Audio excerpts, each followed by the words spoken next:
Welcome, friends. This is Harshad inviting you to listen to some of my short writings on philosophy, religion, psychology, spirituality, education, Krishnamurti, and nature. I hope you have an attentive listening in peaceful environment. This is audio tape number 22. Article number 133. It is about inward looking.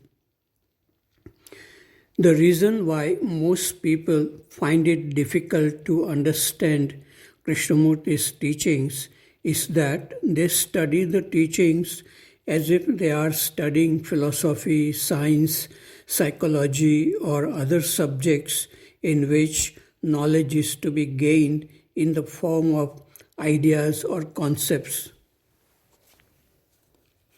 But very rarely such knowledge touches the mind and heart of a reader or listener. If it does, a new life begins, a life of looking curiously at every thought and feeling which arises within. This kind of looking requires freedom, passion, and honesty. Generally, human beings are not prepared to sit quietly, to be alone, and be curious about watching their own thinking. Most people may even be frightened if their thinking stops, so they keep themselves busy with some form of activity in society. I spoke about my experiences of watching thoughts and feelings when I started reading Krishnamurti's books for the first time in 1972.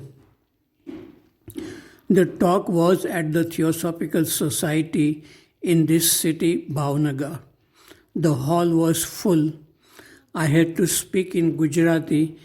It was not a big problem. People listened with attention. What readers and listeners get from Krishnamurti is in direct proportion to their preparedness to look within with openness and curiosity. It is certainly not easy to turn the attention inside. Those who are not frightened to look within, they may have the possibility to discover great treasure buried within their own mind and heart. Then problems arising from thinking can be seen clearly and they dissolve immediately in the light of ongoing, natural, effortless awareness.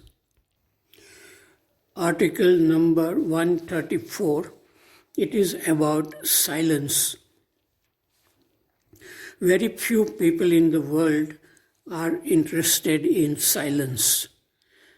The silence could be very frightening. The mind continues to chatter as a habit. It gives a feeling that we are alive and not dead. Even to be alone without any activity is very frightening for most people. Silence of the mind is like psychological death. But the silence of the mind is the most creative and healing state human beings are capable of. Krishnamurti described with clarity and beauty the state of silence he felt while he was going in a car. It was not created by will and effort. His eyes were open and he saw hills, fields, and everything with amazing clarity. This silence of the mind was not disturbed by sounds he heard.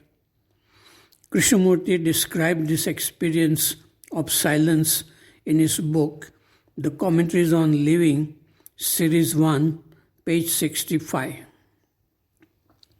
Krishnamurti was probably the only teacher who did not give much importance to mystical or abnormal experiences. Experiences of such nature may come and go. One must not get attached to such experiences and crave for more. One must be awake in the present moment in all activities. Experience can become a burden and prevent fresh experiencing from moment to moment. Living in the present moment is true freedom from illusions created by abnormal experiences. Article number 135. It is about thinking and awareness. I meditated on the question, can thought be aware of itself? What I found is expressed in words coming from non-verbal scenes I saw. A two-dimensional flat insect is crawling on a flat surface. It is unable to see the whole surface. When it was lifted above the flat surface in the third dimension, it could see the whole surface. Thinking is like that insect moving on the two-dimensional surface. It cannot see the whole surface. Awareness is in the third dimension above the flat surface of thinking. Awareness can see thinking clearly. A man was meditating in an empty room. His eyes were open and the room was filled with light. There were no thoughts in the mind of this man. Someone entered this room through a door and the man saw this person without any thinking or reacting.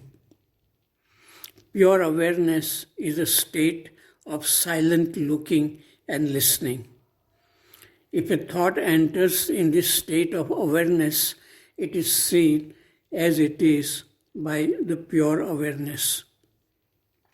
This means thought cannot be aware of itself. Awareness is in a higher dimension than thinking. Awareness can see thoughts. Thoughts cannot see or feel awareness. Article number 136. It is mind as a soap bubble. Our mind is like a soap bubble with continuously changing colors on its surface. When the bubble bursts, the inner space within the bubble merges into the outer space. The mind appears like a bubble with continuously changing thoughts and feelings.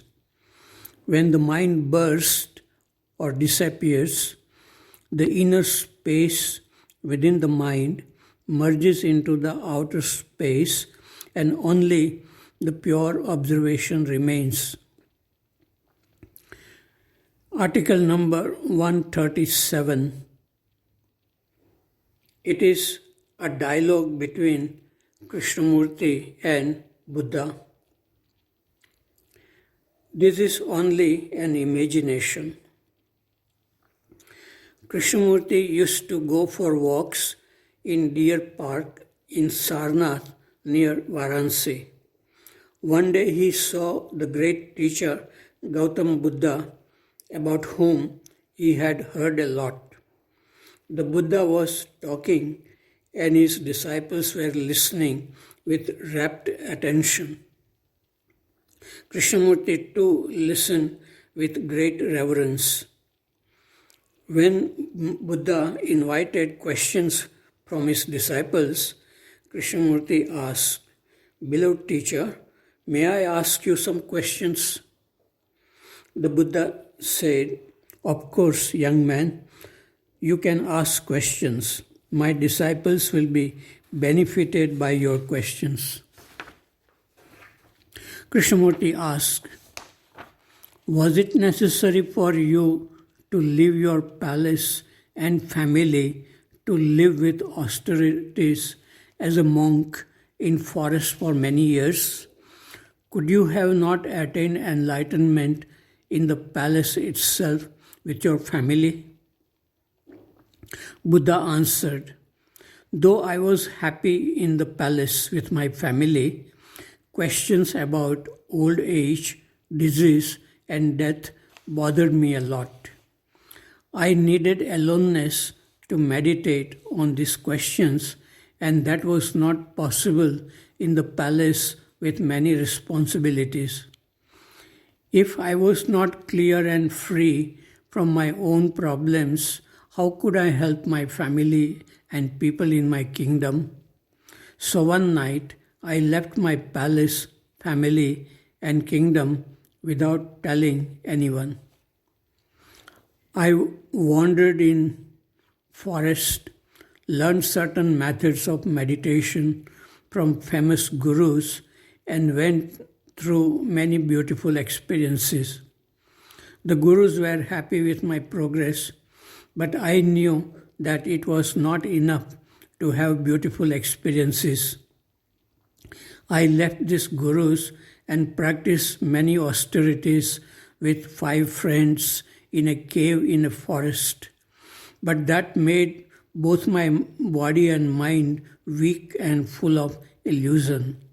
So I left my friends and started eating moderately and meditating alone under a tree. One day, a transformation happened in my brain and body. My looking and listening became clear and fresh. I had found the source of happiness, love, and beauty within myself. Then only I started talking with people who could listen. Krishnamurti asked, is it really necessary to go through all these methods and austerities for enlightenment? Can one go to the timeless state through time? Is there a path to truth? Buddha answered, one can have momentary realization of truth if one has lived rightly and if one is ready for such a realization. This itself is not easy and it is rare indeed. And to live in truth every day is extremely rare. It is not a matter of repeating some logically true statements about enlightenment. Krishnamurti asks, thank you, beloved teacher. One more question. Why do you allow your disciples to chant Buddham Sharanam Gacchami? Why do they depend on you psychologically? Buddha answered, you are right. They must be a light to themselves. As long as they are not enlightened, they will continue to depend on me. Once they are stabilized in truth, they will move away from me. Krishnamurti looked at Buddha with love and left with a smile.